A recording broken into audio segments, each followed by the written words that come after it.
start extracting this information. For example, let me show you a very quick way of extracting global variables. Okay, so here is a live application. Okay, so here is a, for example, if I go ahead and say Shreeraj and I say login. Okay, and you can go to the bookmark. There are some bookmark out there. I forgot the site, but there is a JavaScript which will show you all the variables which are loaded in the DOM. So if I go to the dev and say list view variables, it's pretty simple here. You just do a loop in a Windows and say show me all the variables. So you can see straight away the temp variable over here, and all these are different variables. So try to see this. Like, it is a very hilarious when you see some of the sites which are storing various different IDs, etc. in the global variables. So these global variables are extractable when a cross-site scripting or any way you get access to the DOM. So this is a one way how one can start stealing information from the browser. Second area is the same concept applicable to RIA application, which is running on a Flash or a Flax. So you have a Flash or a Silverlight running in the browser. It is essentially sharing the same DOM. So you have like the whole DOM, and then there is a one piece of information which is running in the Flash. So DOM-based cross-site scripting can retrieve a variable. So like your DOM-based cross-site scripting will actually go into the Flash and retrieve a variable from the Flash and send back. So like we retrieve a variable from the DOM, we can retrieve a variable from the Silverlight or a Flash as well. In some cases, depending on the scope, one can craft attack and retrieve these kind of information. If these files are using parameters, then it's essentially possible to exploit. So simple, it's pretty simple to decompile files. So like say for example, if we go ahead and see, this is a simple file, a Flash based or a Flax based file we have over here. We can go ahead and see, okay, there is a Flash movie over here and there is an inventory.swf file here. So we download the file and say, okay, use swf dump, and there are various different decompilers out there. So this is your decompiler. One of them say, okay, dump the whole SWF into this. You can see services, you can see various different stuff over here as such. And then over here you can see various different backend calls. And now you say, okay, show me all methods, show me all public variables, show me all variables, whatever on that. You can see all the list over here. And then whatever you find interesting, actually you can retrieve once someone glue to the Flash application, enter certain information, you can start extracting that. So now what we can do is we can do a cross technology access where we exploit the XSS. So say for example over here we have a login form over here. This is now this little form is actually the Flash based application. So it is is a part of the Flash. We say, okay, I did my username and password. Now on the Flash we are successfully logged in. So over here we have a successful login, and then we click here, for example. So as soon as we click here, you can see the actual username and password and the token, because what we have is like we can decompile the Flash, identify the parameters which it is using inside, and then start retrieving those parameters. So if you do page source here, you can see over here we are saying, okay, windows.document, then do a login and get variable names, passw, token, etc. This is essentially you have retrieved from decompilation method. So this is how a DOM-based cross-site scripting or DOM-based attack will start interacting with the Flash or start interacting with with your Silverlight as well. And in some cases, the cross-site flashing can happen with the DOM-based vulnerability. So say for example, you have a file here which is a URL over here. You can see there is a HTML which is actually loading the movie which is coming from the third party. So when you look at the source, it is using a call called document.write and then rewriting the whole DOM. So now over here what we can do is we can, instead of this particular file, we can pass on a file coming from a malicious source. Say for example, instead of a 55, I change the IP address over here, say 58, and then that will actually, that particular file which is a cross-site flashing where we have using a get URL or any other call, we are retrieving JavaScript variables out. So we are running a JavaScript through the Flash and such.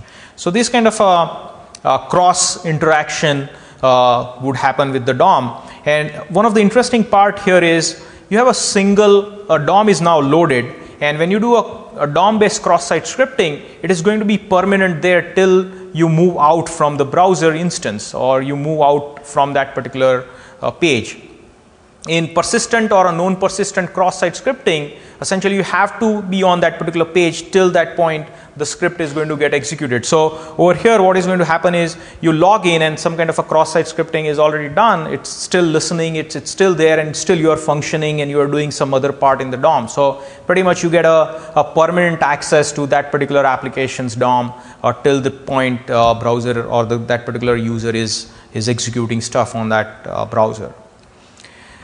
So these are the two categories where DOM-based cross-site scripting and then DOM-based stealing, which is going to happen with the Ajax or with the DOM JavaScript variable, or you can access Flash and a Silverlight. Okay, third area is a widget hacking. Pretty simple. We have a lot of different application nowadays we are reviewing, which is running with the widgets, gadgets, modules, depending on the name you take. They're essentially a small JavaScript programs which are running in the browser. So all of a sudden your application is no longer a single threaded application. In the browser you have a multi-threaded application running. You have like a 20 little application running in the browser, and then each application would be making an asynchronous call at the back end, so it won't stall the browser. So you can do a multi-processing from the browser. So JavaScript and HTML based components there, in some cases it shares same DOM. That's the problem. When you have various different widgets running in the same DOM, that's the biggest problem, because now what you have is like one widget can access the DOM and the second widget is running in the same DOM. It can cause a cross widget channeling, and there is a lot of different exploitable possible. So say for example you have a widget architecture where you are saying, okay, I'm interested in this widget, load this widget. I'm interested in this widget, load this widget. So you have, for example, over here you have three different widgets. Widget 1 is an email widget, widget 2 is a RSS feed reader, widget 3 is an attacker widget, for example.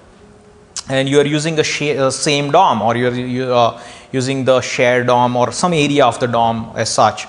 So now what can happen is it is possible to access DOM events, variables, logic, etc. So if there is no architecture layer sandboxing done, no DOM segregation using iframe is done, or some type of Flash based widgets would have access to a DOM. So this kind of a vulnerability only you can find when you do a code analysis. So cross widget spying, for example. So over here what you have is a little widget. So there are 5 or 6 widgets over here, and now you look at like someone is actually just, what we did is like we just did a mouse over from this. So like the mouse moved from this particular widget. So this is this particular widget is a, say for example, Malicious widget, and then there is another email widget where you pass on your username and password credentials here. Now what happened is when you pass a mouse from this widget, it has set up a trap on these two fields. So then as soon as you pass on your username and password and do a on mouse out, so it's like just you are doing the on blur, event will fire and it will take your username and password from this widget and send it to httpattacker.org via proxy.aspx.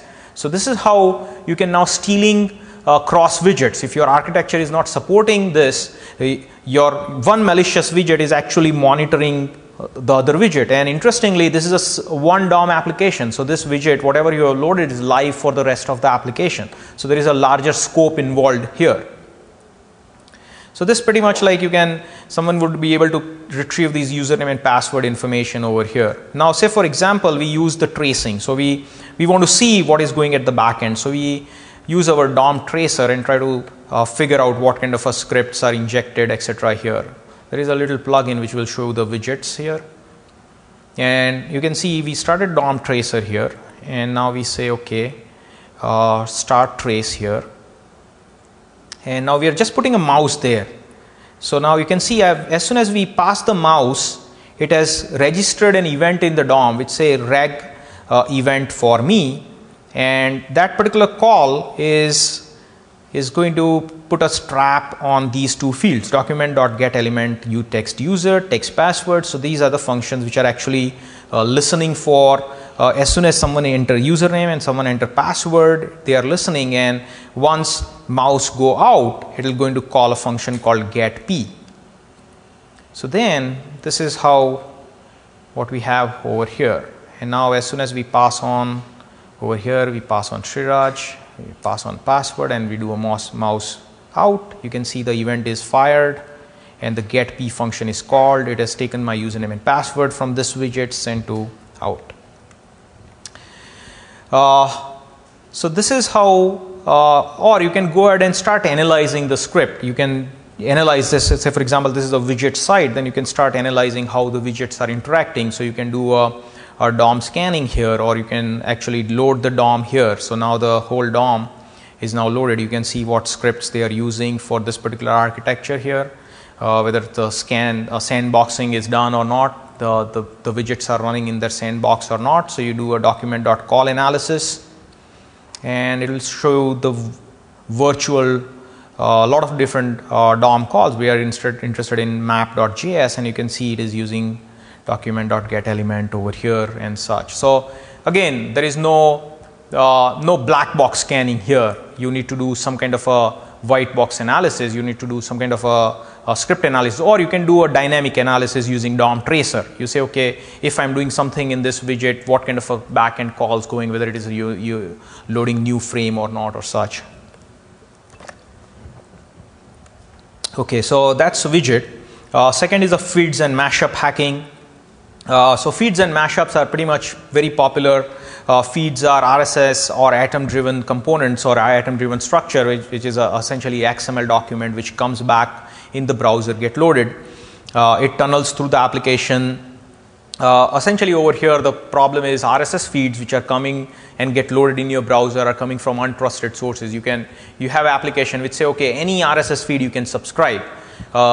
And Mashup are a man in the middle. Essentially, Mashup application is like a one application created from multiple applications. So again, a lot of untrusted sources involved here as well.